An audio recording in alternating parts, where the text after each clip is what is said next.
Hello everyone. Today, we are going to draw Squirtle from Pokémon Universe again. First, change the background color to gray.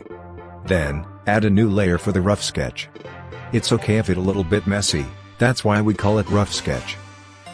You can add another new layer and sketch more details here. It will make you easier to create the final outline. Don't forget to correct the wrong proportion of the character. When you are done with the sketch, turn down the opacity layer to 40%. Then, create new layer for the final outline.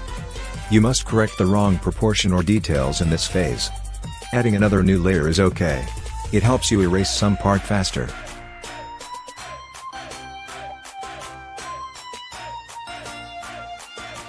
Now the outline is perfect.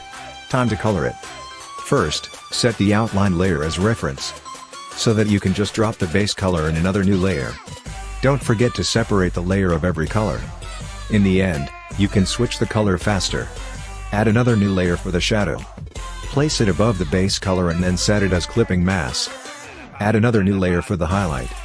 Place it above the shadow layer and then set it as clipping mask too. Repeat the step if you want to add more darker or lighter color. And that's it for today. Thank you everyone for watching and learning. See you in the next video.